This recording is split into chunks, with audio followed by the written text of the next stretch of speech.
gente não tinha essa certeza até uma semana atrás.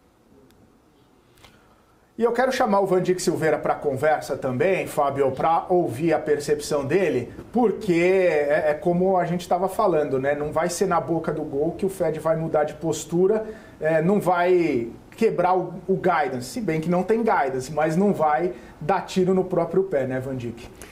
Bom dia, Fábio. Sempre um prazer ver você, falar com você e aprender junto com você dos seus conhecimentos. Eu concordo com o Fábio, né? Eu acho que corte imediato é fora de qualquer cogitação.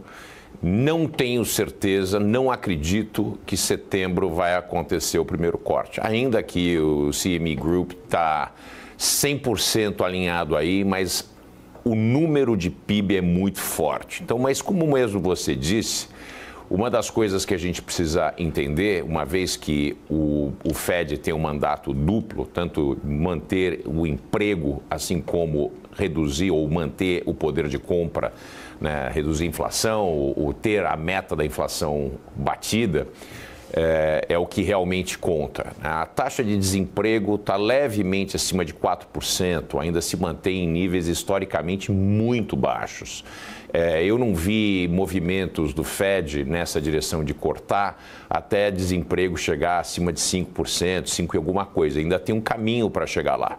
Então, eu não vejo, uma vez que a economia é pujante, crescendo quase 3%, gerando novas vagas de trabalho e investindo pesadamente. Então, o hiato do produto nos Estados Unidos, o teto é muito lá em cima, né? Então, eu não vejo que exista um problema de imediato ali. Agora, chegando nos 5% de desemprego, acende aquela luz amarela, começa a piscar, uma vez que os americanos nem convivem muito bem com a taxa de juro acima dos 5%, né? Na verdade, acima dos 3%.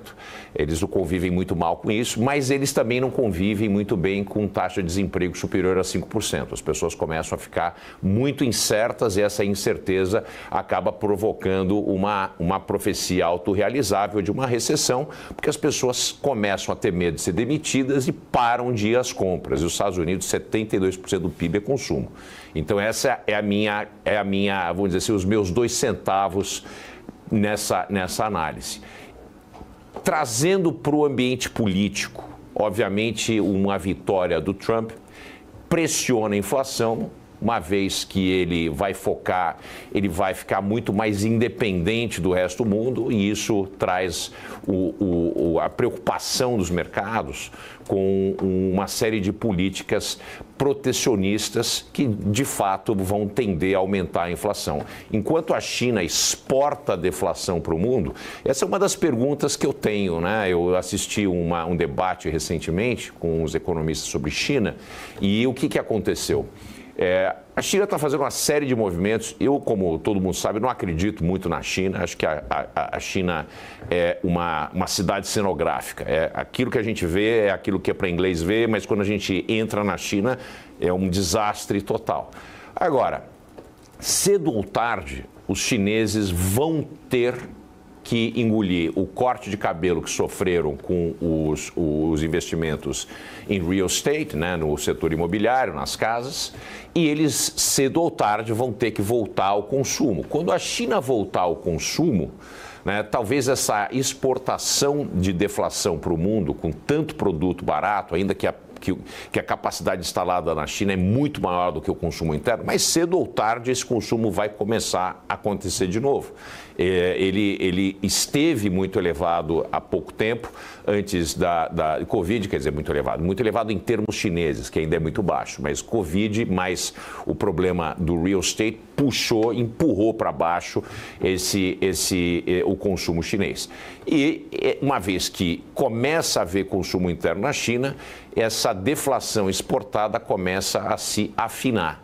E isso pode, em 2028, 2029, daqui para frente, uma vez que o Trump seja eleito, isso pode pressionar muito a inflação nos Estados Unidos.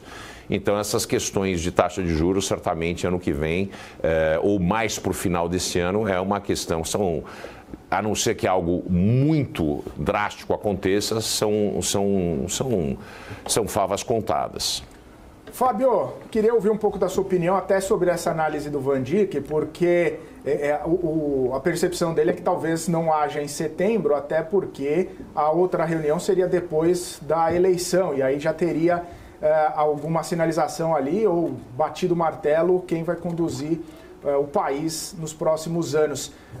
Isso entra na conta do Fed também, na sua visão, ou o Fed é tão técnico a ponto de não deixar essas questões interferirem? Essas questões interferirem. Esse vai ser o grande problema e talvez até onde o ponto do Van Dijk faça sentido. Ele chegar em setembro com condições de esperar um pouco mais, o que eu acho que ele não vai ter condições, porque eu já vejo aqui, estando aqui no dia a dia, como as coisas estão ficando cada vez mais difíceis. Isso já está batendo nos resultados das empresas. Eu dou um exemplo, né, que é o que eu falo. A gente estando aqui, a gente percebe. Onde eu moro hoje em dia, aqui no Texas, foi um dos lugares que teve o maior número de imigração de funcionários indianos de tecnologia de várias empresas para o trabalho remoto na pandemia. E esse final de semana foi o primeiro final de semana desde a pandemia com o maior número de open houses, que era casas à venda, porque muitos desses indianos ou perderam o emprego ou estão tendo que voltar para onde era o estado que trabalhavam, que acabou o home office. Então a gente está vendo a economia se mexer de um negócio que a empresa está falando, ó, bonitão, oba-oba, acabou. Ou eu não preciso mais de você, porque eu vou te substituir por outra coisa, vou te mandar para Bangladesh, lá para o setor onde vai cuidar disso, ou volta para cá, porque eu não vou mais te manter em home office. Esses pequenos movimentos começam a chamar a atenção de uma economia que pode ser um PIB pujante, mas não tem tanta coisa assim. Dou outro exemplo, antigamente você entrava em concessionária de carro, você podia ficar meia hora andando lá, ninguém ia chegar do seu lado.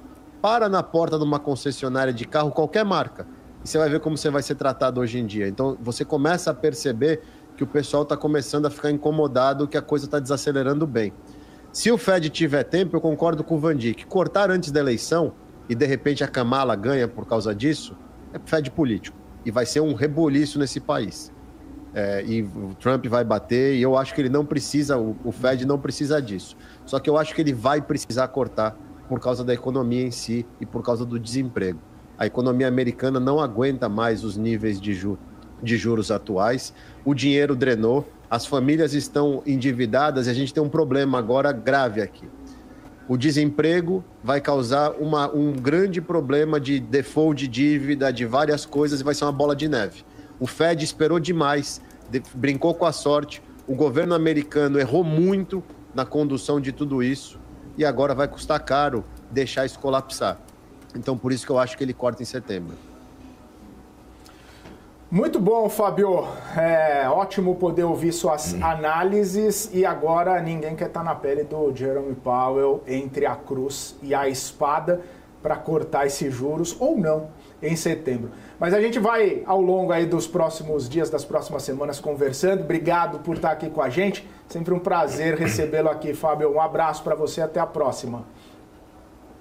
Obrigado, Felipe. Obrigado, Van Dijk, Maurílio. Uma excelente semana para vocês e nos falamos quinta que vem. Valeu. Forte abraço, Fábio Fares.